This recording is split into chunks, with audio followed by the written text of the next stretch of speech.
You have to think about your workforce as a garden. It needs maintenance, it needs constant sort of watering, right, and tending to in order to grow. Technological change is the accelerator for the future of work. Because when you think about it, we are automating tasks. We don't automate jobs, we automate tasks. So as an example, I might have been somebody who, at a construction site, I drilled holes in a ceiling.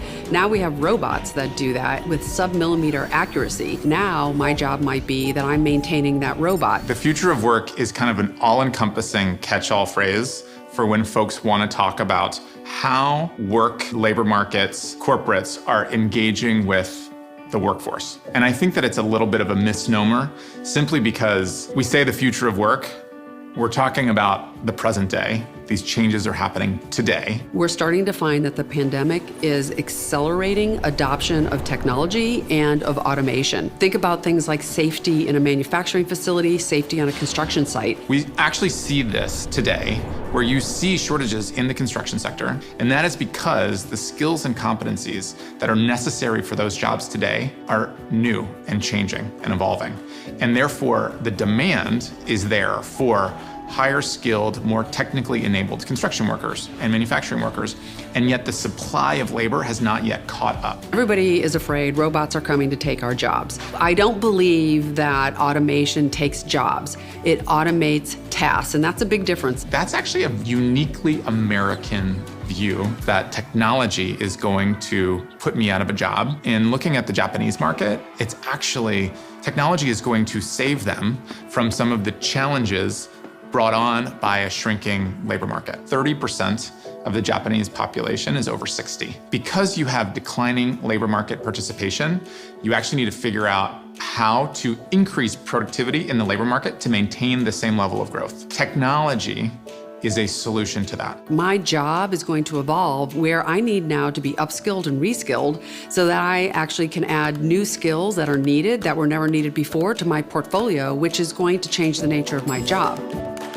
If you go back to the 1980s, personal computers, they drove a technological change. They changed tasks of clerical workers, of workers across a variety of functions, from office jobs to like warehouse jobs. And that was profound, and that shifted and transformed a lot of work. The difference here, though, is that AI and machine learning in particular can go well beyond, any single job function. So it'll impact all industries.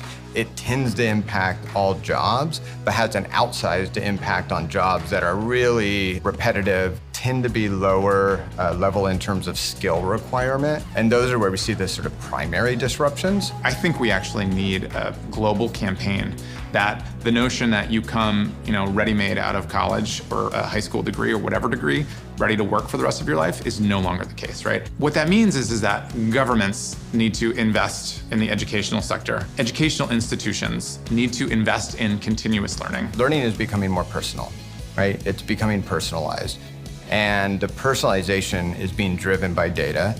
The data is a capture of your behavior, what you do inside tools. So we look at Autodesk tools like Fusion 360. A user's own data can be a roadmap for them on how they move forward. So if you're in Fusion and you're spending most of the time in a certain workspace, in the CAD workspace, and you've never touched the CAM workspace, we can serve that up to a learner. I think employers have a big role to play here. Number one, they can shorten the distance between learning and work because you can actually embed new learning in your work environment. So I'm learning the skill while I do my job.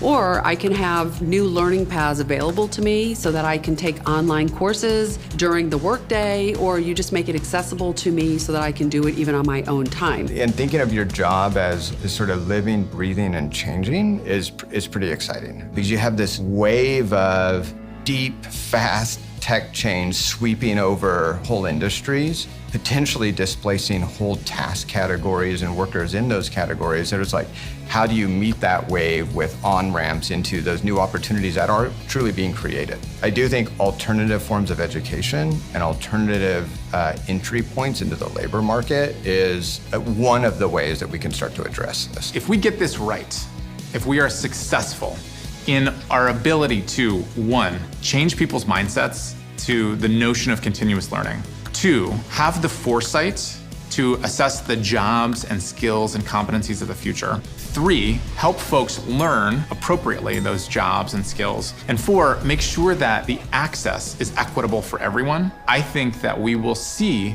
a more equitable, prosperous future for everyone doing their best work, doing their most creative, fulfilling, meaningful work that they can do. I am excited about that new technology, new automation will actually help us impact the world so that what we design and build is going to be better.